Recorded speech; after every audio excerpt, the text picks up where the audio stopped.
कि कोई भारत की तरफ आंख उठा के देखेगा, हम उनकी स्थिति, दशा और दिशा बदल देंगे। उन गौरवशाली परंपराओं के बच्चे हैं और उस परंपरा के बच्चे ना तो तनाव में आ सकते हैं, ना डिप्रेशन में आ सकते हैं, ना एंजाइटी में आ सकते हैं और ना कंफर्ट जोन में आ सकते हैं। कंफर्ट जोन वाले वो यूरोपियन कंट्रीज के लोग हैं, हम कंफर्ट जोन वाले लोग हैं ही नहीं। हमने क्रिएट कर लिया, लगता है बैठे रहो, अच्छा लगता नहीं। रीड की हद स्टेट होनी चाहिए। तुम्हारी मां को कभी तुमने देखा है? पूछना उनसे कि मम्मा सही सही बताना, तुम्हें कितने साल हो गए कि तुम बेफिक्र होके सोई हो? पूछना एक बार, कभी पूछना कि सर्दियों का टाइम है, इच्छा होती है कि मैं 8 बजे सो जाऊं, सुबह 8 बजे उठ जाऊं। कभी नहीं आएगा उसकी जिंदगी में ऐसा टाइम। वो रात को 11, 12, 1 बजे भी तुम्हारी सांसों की धड़कन से उठ जाती है। पता क्यों? मेरा बेटा नीट IIT करेगा, उससे अपनी जिंदगी से मतलब ही नहीं रहा। ऐसा कैसे हो सकता है? उसके तो सपने थे, उनकी भी तो इच्छा थी कि हम भी घूम के आए। विंटर वेकेशन में, न्यू ईयर पे सब लोग जा रहे हैं। तुम्हारी माँ को तुमने कभी जाते हुए देखा है क्या कि पापा के साथ तुम मम्मा छुट्टियां मना के आ जाओ, 5 दिन घूम के आ जाओ, उत्तराखंड जाके आ जाओ? कभी नहीं गई, कभी ढंग से नहीं सोई। 4 बजे तुम लोगों के लिए उठ जाती है। कभी उससे पूछना कि तुम बीमार हुई क्या माँ? कभी? हर दिन बीमार है वो।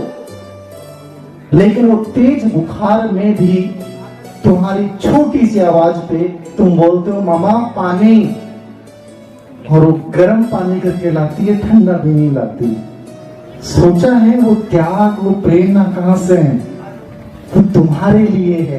तुम कहते हो ना कि मोटिवेशन कहां से ढूंढे?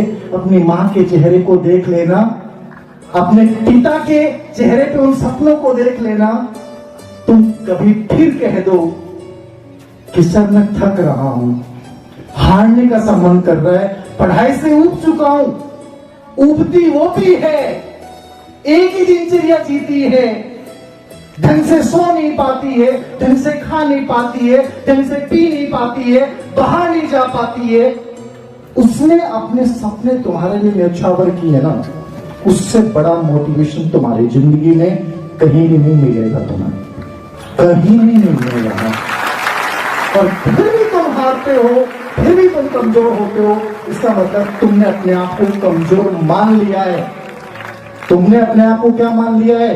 कमजोर मान लिया है। तुमने ग्रंथियां पाल रखी हैं, तुम कमजोर हो ही नहीं, कभी नहीं हो सकते। मैंने 3 दिन पहले एक प्रोग्राम किया, उसमें एक बच्चा, भीलवाड़ा का, राजस्थान का बच्चा, आपने चर्चित सुना होगा, ईश्वर गुजर,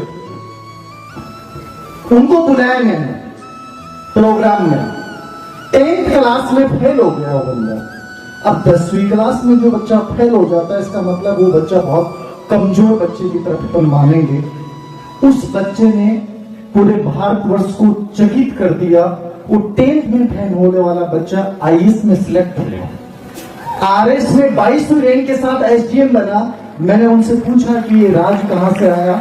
उन्होंने कहा कि सर संभावनाएं तो पहले भी थी, जिस दिन एहसास हुआ ना, फिर उसके बाद पीछे मुड़ के नहीं देखा। मुझे लगा कि मैं 10th क्लास में फेल हुआ हूं, ये असफलता,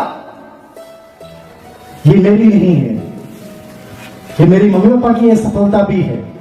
और उसको इतना बड़ा चैलेंज के रूप में लिया कि 10th क्लास बच्चा IAS में सिलेक्ट होता है,